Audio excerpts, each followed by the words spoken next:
Okay, so just real quick. The sport of wrestling and football.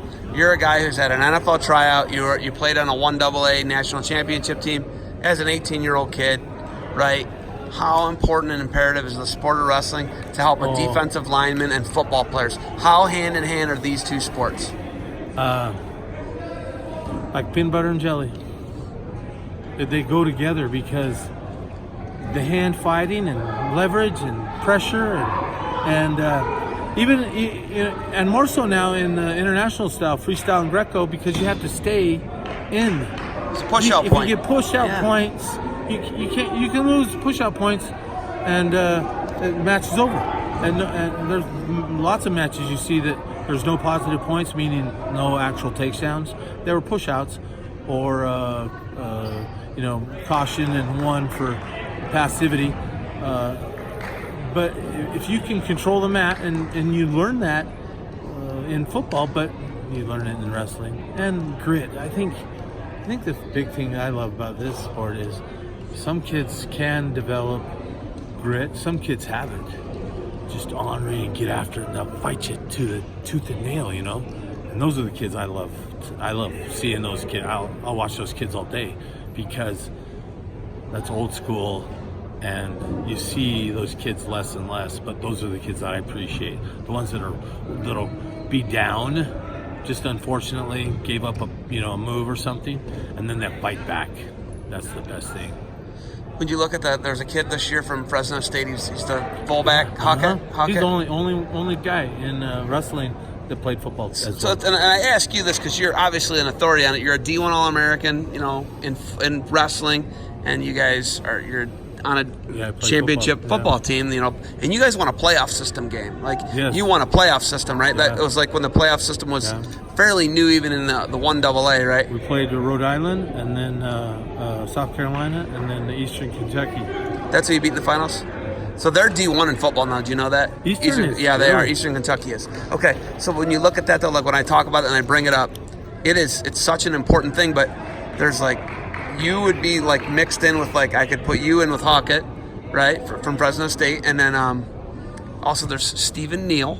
Yeah. Right. We've got all these people who are kind of like these hybrid freaks a little bit, right? And you would be included in that because Hasselrig then. Thank you. Obviously Hasselrig, right? Yeah. Hasselrig Pitt Johnstown didn't have football. No, they didn't. And then he played for the Steelers, right? I told you I interviewed him in March, right? I talked to him, but You're in that group, man. You're in that group, and then to get that NFL tryout, and you don't get on the team. Maybe today you get on that team, though. Whatever. Hey, it's water under the bridge. We get it. Right. We get it, right? But the thing about it is, that it's so important. Wrestling helped me in football, and in a way, because I had more of a love for football, it helped me in wrestling because. Just the competitive of it and the team of it, and it was my off season. And the coaches, football is your off season. Well, no, wrestling was my off season. Okay, I was a football guy, but you were a football guy who wrestled. My coaches did not have a problem with me wrestling at all. And I didn't have to do all the football training because stuff you were doing the off season. You're wrestling. Because I was wrestling. That's a heck of an off season, just so you know. And I think it's a better. In some cases, it's a better off-season training than off-season I couldn't agree with you more, right?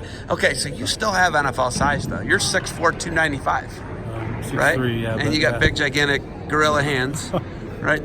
Hey, is there really a shirt? Is there really a shirt, a 5? Do you really give the guys a smack on the back? Yeah. Moses Lake, 5-star? It's called Mark of the Warrior. Look at that thing. Yeah, what size is your ring? 13. That's not crazy, but it's still pretty big. I used to smack them. My guys would come right up to me, show me their back, and I'd smack them right in the back, and then they'd go out and wrestle. You didn't hit the 106, 103s like that, did you? Some of them would have me do it. Whoever wanted it would get it, and I'd had some parents were mortified of it, but it was kind of a thing. They needed that little wake up, and it left a handprint. I can show you a picture. You left that. You left that. Didn't they make shirts with the handprint on it? Yeah. I gotta say it. I need one now. I'll shoot you a picture. So football and wrestling are imperative. It's imperative. You're a big man, that you understand body awareness, conditioning. Oh, totally. Grit, toughness, the whole 9 yards, right? You would suggest it, is what you're saying. Oh, and the more grit you have, the better wrestler you're going to be. And if you have grit, you're going to be a nasty guy to push out of the way. For football. With football. Yeah. All right, I'm gonna let you get back to grinding here. I'm gonna go grab some of these more coaches. You got anything else for me?